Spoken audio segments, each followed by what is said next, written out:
Hola chicos, espero que anden bien. Lo que voy a hacer acá es explicarles la resolución de los circuitos mixtos que teníamos en trabajo práctico número 2. Lo vamos a empezar a hacer con el ejercicio número 8, que por ahí es uno de los que se pueden llegar a confundir o les puede llegar a traer un poquito más de problema por el lugar donde se encuentra la fuente. Bien, empezamos con el circuito. ¿Sí? Vemos que el generador está justo en el medio del circuito, pero eso no es un problema para nosotros. ¿Qué es lo que hacemos primero? Es determinar dónde están todas las corrientes para a partir de ahí analizar qué es lo que está en serie y qué es lo que está en paralelo. ¿Sí? Vemos que de la fuente sale nuestra corriente total y se va a encontrar con un nodo. ¿Sí? Lo llamamos nodo A. Aplicamos la primera ley de Kirchhoff, ¿sí? Por lo que una corriente que sale es igual a las corrientes, una corriente que entra a un nodo es igual a las corrientes que salen. Entonces decimos que entrando y total, esta corriente se va a separar en I1, en I2 y en I3. ¿Sí? Continuamos con un lado del circuito y decimos que I2 e I3 se encuentran en el nodo C, ¿sí? Lo llamamos C, y sale otra corriente que vamos a llamar I4. I4 va a llegar al punto B. Volvemos al punto A. I1 que venía para este lado no tiene ninguna resistencia por la que pasar. Por lo tanto, lo primero que hace es encontrarse con otro nodo. ¿Qué es lo que va a pasar en ese nodo? Otra vez aplicamos la primera ley de Kirchhoff y decimos que I1 se separa en I6 y en I5. Cuando I6 e I5 se encuentren en el nodo de abajo, van a volver a juntarse, convirtiéndose otra vez en I1, ¿sí? Y en el nodo B, I1 e I4 se juntan y vuelve a salir I total. Una vez localizadas todas las corrientes, lo que empezamos a hacer es que esas corrientes nos determinen qué es lo que está en serie y qué es lo que está en paralelo.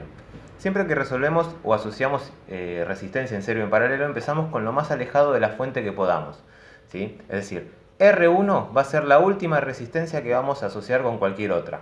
¿Por qué? Porque a partir de este nodo me indica que al separarse corrientes, R1 está en paralelo con el resto, en serie con el resto del circuito. Es decir, no está en paralelo ni con R5, ni con R3, ni con R6. R1 está en serie con todo lo que encierra desde el nodo A hasta el nodo B. ¿Sí? Entonces R1 es la última que resolvemos. Vamos para este lado. Vemos que I total acá se separó en I3 e I2.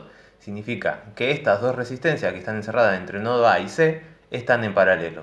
¿Sí? Aplicamos la fórmula de paralelo, yo acá puse simbología para no escribir tanto, ¿sí? Y tenemos que R2 en paralelo con R3 nos da este valor de resistencia. Lo que yo siempre recomiendo es que vayan dibujando cada paso que hacen. ¿Por qué? Porque eso después les va a ayudar a determinar las caídas de tensiones en cada punto sin confundirse o sin agarrar ningún error.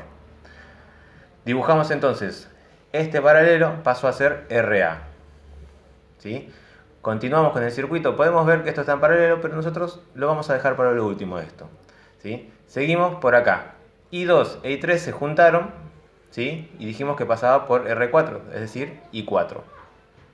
Entonces, al tener las dos juntas, ¿sí? Nosotros sabemos que por ley de Kirchhoff, I2 e I3 sumadas nos dan I4. Quiere decir que I4 es también la que va a pasar por RA. Por lo tanto, decimos que RA y R4 se encuentran en serie. ¿Sí? La sumamos, ¿sí? De manera en serie y tenemos el valor de la resistencia RB. Volvemos a dibujar a RB suplantando las dos resistencias que teníamos antes, ahora tenemos una. ¿Sí? Entonces, ¿cómo nos queda el circuito? Fíjense, sale I total, pasa por R1 y se encuentra en el nodo A. ¿Qué va a pasar en este nodo? Se va a separar en I1 que dijimos, que luego se va a separar en I5 y I6, y en I4. Quiere decir que R1 no la puedo juntar con ninguna de estas tres hasta que no me quede una sola resistencia. Como dijimos anteriormente, R1 está en serie con todo el resto del circuito. Entonces no la puedo asociar ni con R5, ni con R6, ni con RB. ¿Qué significa esto? Que tengo que primero deshacerme de estas resistencias. Lo que yo voy a hacer ahora es sumar las tres juntas en paralelo. ¿Por qué las tres juntas? Si nosotros nos ponemos a visualizar el circuito como si fuese algo físico, estos son cables, ¿sí? Significa que este cable está de este lado porque yo lo coloqué acá. Tranquilamente podría no estar en este lado y dibujarlo, ¿sí? Si ven el cable de la conexión, sigue conectado con esto y con esto, podría dibujarlo acá y estarían R5, R6 y RB en paralelo, que es justamente como están y cómo las voy a resolver. Al juntar las tres en paralelo, tengo la resistencia RC, dibujándola me queda el circuito de esta forma, Y ahora sí tengo R1 que es recorrida por I total y RC que es recorrida por I total también, por lo tanto quiere decir que ambas están en serie. Las sumo en serie y obtengo la resistencia total. ¿Sí? A partir de acá ya empiezo a calcular las corrientes. Lo primero que hago es, mediante la ley de Ohm, digo que I total es igual a la caída de tensión sobre la resistencia total. ¿Sí? Tensión total sobre resistencia total me da este valor de corriente, ¿sí? 4,10 amperes.